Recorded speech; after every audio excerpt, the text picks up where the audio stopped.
this slide says Eva Kor be the change. That is what I'm going to be talking about today.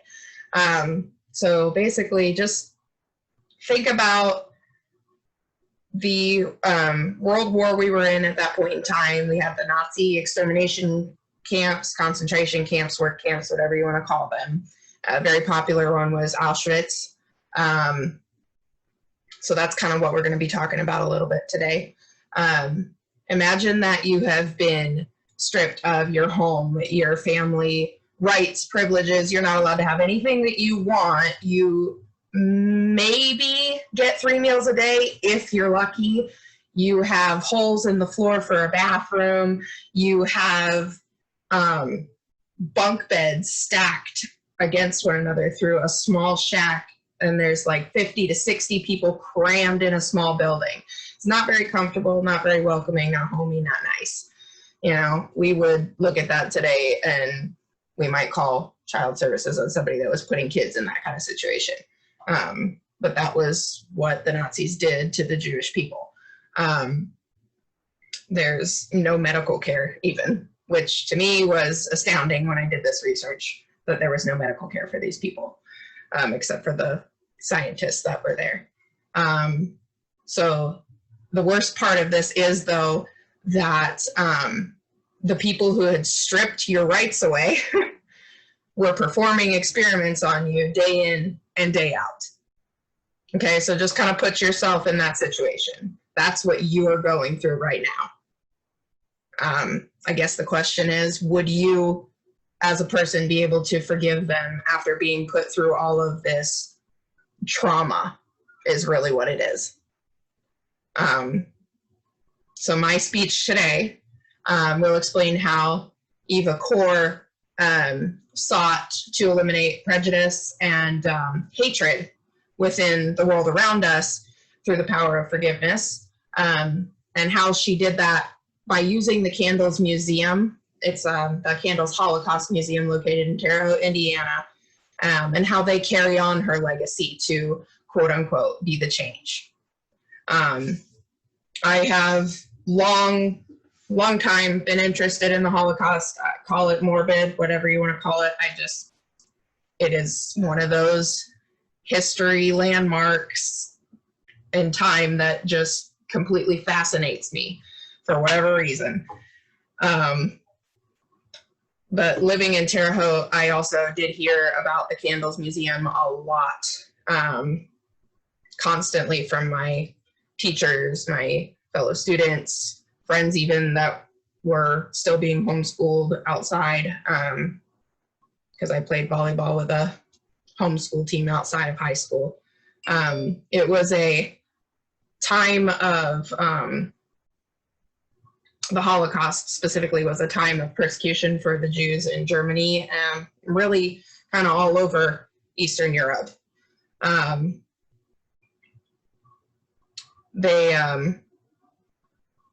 This topic is relating to some of the things that are going on in America today, kind of. I know that the races here that are experiencing conflict aren't going through exactly the same thing that the Jews are going through, but to them it is just as important as this issue. It's just being experienced in different ways. So forgiveness is the key to members of society and the world moving past the past and uniting to create something that's more stable and more beautiful.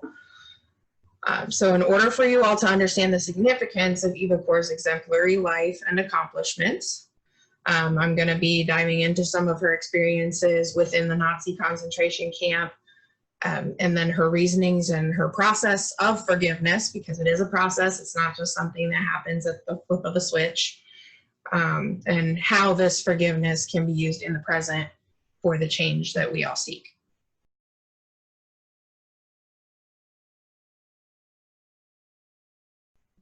So let's go ahead and rewind and go back into the, time of nightmares for Eva Kor at Auschwitz, the Nazi extermination camp. I know you guys can't really see the picture. I'm very sorry. I tried. Eva Kor and her twin sister Miriam were born January 31st of 1934. They were removed from their home in Romania by Nazi soldiers. They were only 10 years old. So they're 10-year-olds that are being transported off to an extermination camp. Kind of scary. And this was the year 1944 when they were being transported away. It was a 4-day trip in a train car. Not very clean conditions, no food, no water. You went to the bathroom in a bucket. Not fun stuff. So the sisters would face a lot of hardships in the coming years together. But then later on in her life, Eva Kor would also face additional hardships alongside her husband. Upon arriving at Auschwitz, Eva and Miriam were stripped from their parents and other family members who were then executed. And they had the, I guess you could call it, displeasure of watching their family members be murdered in front of them. Not something that was super pleasant.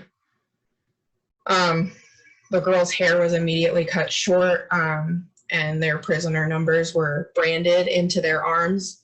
Eva Kor's autobiography states her prison number. She wrote this, or it was published in 2019. I'm sorry, it was republished in 2019. But she said in her book, Eva's prisoner number was A7063. And she recalls kicking and screaming while it was being branded on her. Eva also recounts that on her first day, she came across the corpses of 3 emaciated children in the laboratory area. And this was just in their first day in Auschwitz.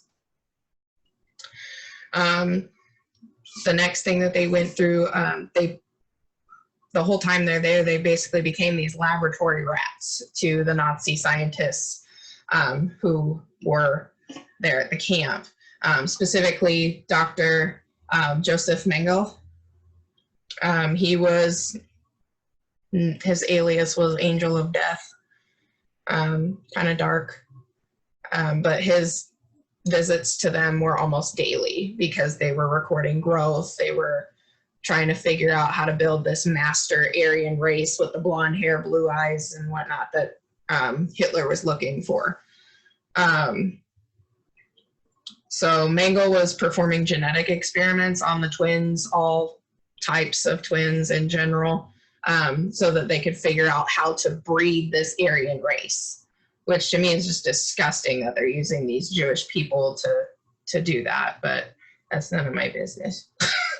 During a 9-month period of time, the girls were photographed nude. They were measured in every possible aspect, and they had to give blood samples. I think it was at least 2 to 3 times a week. And they were often injected with substances unknown to them, but the scientists knew what they were, obviously, and they would record their reactions. A lot of times, they would inject one twin with it and not the other. But you'll find out some of the consequences of that later. Eva states in her autobiography, again, that was republished in 2019, as a guinea pig in Auschwitz, we had to realize that they could do to our bodies whatever they wanted, and we had no control over what they put into us, what they removed, or how they treated us. And there was no place for us to go. So essentially here she's saying, there's no escape. I'm stuck here. I'm miserable. I have no control. I have nothing. And that's kind of where we move on to the next point. It was virtually impossible to escape from Auschwitz. Because even if you tried, they would catch you or you would die trying. So what happened was at the camp, they had a barbed wire fence that surrounded the camp, but the barbed wire was pulsing with a voltage, very high voltage. But before you could reach the fence, there was a big, giant ditch that was full of water, so you would have water all over yourself, and as soon as you touch that fence, your entire body is just pulsing with electricity, and you're going to die. So those that were actually caught alive attempting to escape, they would be hung in front of the rest of the people there as an example of what would happen if they tried to do the same thing. So this is definitely not the type of living situations that someone would want to be in. I can definitely understand why she would be bitter, or why it would give her a reason to have a lot of hatred in her heart.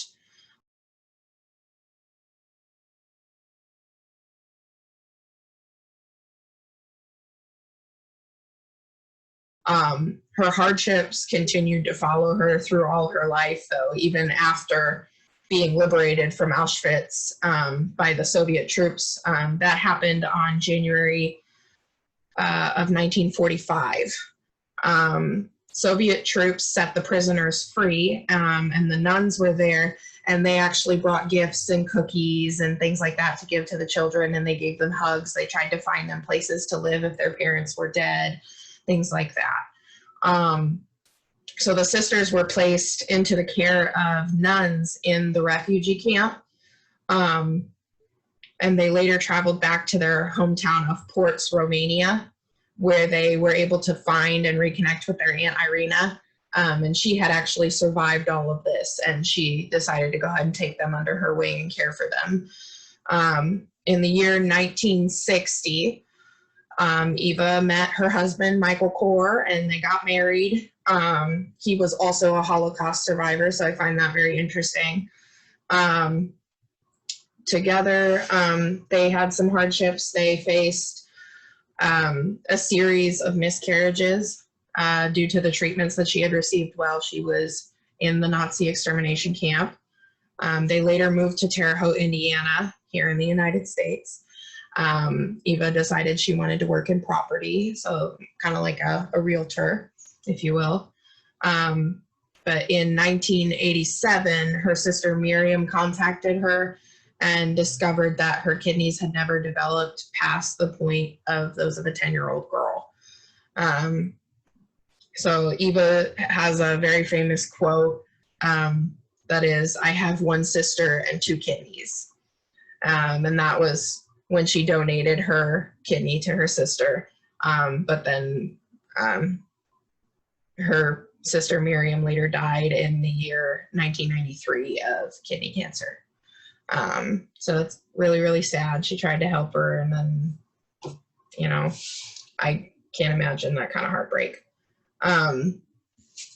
But despite all of her hardships, Eva Kor sought out ways to bring about change in the world through the power of forgiveness.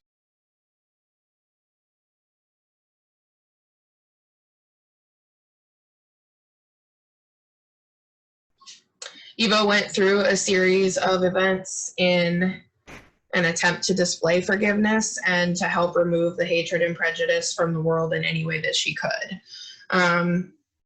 So this part is really what's shocking to me, because after going through all of that, I would be just livid at anyone that had anything to do with that. I don't know if I would be able to let it go, per se. But Miriam and Eva together founded, it's kind of interesting because we're talking about candles, but this is what the letters in the name CANDLES stand for: Children of Auschwitz, Nazis' Deadly Lab Experiments. CANDLES. And they established this in 1984. And then the Holocaust Museum that's located in Terre Haute didn't open until 1995. Dr. Hans Munch, there were like 40 different ways to pronounce it online. He was contacted by Eva Kor in the year 1995, which would have been on the 50th anniversary of the liberation of Auschwitz. But she contacted him to ask that he sign a witness statement saying basically that, you know, he was there. He knows that this happened. This is true. She's not lying. She's not exaggerating. So this statement to Eva was like a win. So that if anyone were to ever try to say that there were never any gas chambers, you know, she could pull that out and say, oh, you're wrong. I have it right here, you know. But she was very, very grateful to him for this witness statement. And she actually drafted an article for the Times in April of 2015. And the article was called A Letter of Forgiveness. And she wrote to him, she said, Dr. Munch signed his document at Auschwitz in 1995. I signed my document. I immediately felt I was no longer a victim of Auschwitz or a prisoner of my tragic past. I was also free of Mengele. And this was published, like I said, in 2015. She also wrote an actual letter of forgiveness to Dr. Mengele, which to me is huge because, like I said, I don't think I can do this. In 2015, she also gave evidence at the trial of Oscar Groening. He was a former member of the SS and a bookkeeper of Auschwitz. So he had something to do with it again. And here she is offering forgiveness in some sort of fashion. She went to give evidence at his trial and then thanked him for having the decency in court to admit his wrongs and accept the responsibility for his own actions there at the Nazi camp. His responsibilities at the time really had only included taking money from the new arrivals at the camp, but still he had something to do with it. And to her, that was really big of him to admit his wrongs.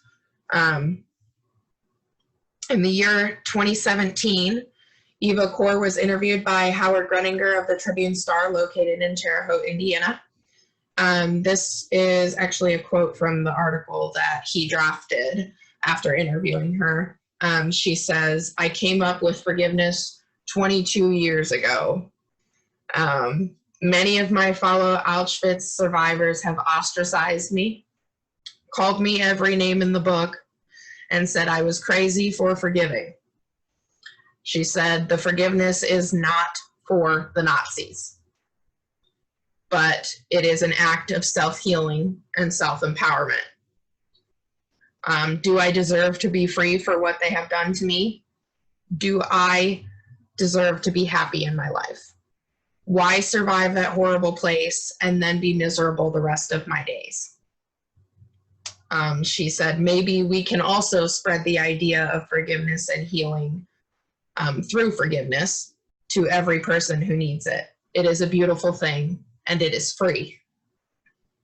There is no greater feeling in the world than to get up in the morning and think that you are making a difference for good in somebody's life. And that was, again, published by Gruninger in 2017.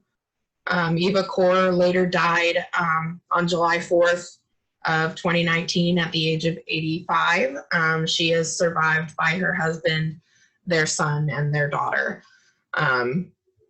So in closing, Eva Kor sets a tremendous example of overcoming hardships and seeking forgiveness at every turn and trying to be the change that you want to see in the world today. This amazing woman, like she said, she was ostracized, she was exploited just in every way possible, imaginable. It was awful. She faced hardships even after leaving Auschwitz, but she never gave up. And that's something that you'll notice, or that you should have noticed. No matter how difficult it was for her to get up out of bed every day and keep on living, she chose to continually eliminate the hatred and find every possible way that she could to spread light and forgiveness. The CANDLES Holocaust Museum is her way of spreading that message of, look at what I went through, but I chose this, and you can do it too. And that museum still stands in Terre Haute today. It's carrying out her dream to spread the message of forgiveness and choosing to remove hatred and prejudice wherever you can. The road to forgiveness will not ever be easy, but it will be worth your troubles, and she can promise you that. Eva described forgiveness as, you know, Like she said, forgiving others was essential to ending the wrongs they had done. And then she repeats herself and says, it will heal your soul and it will set you free.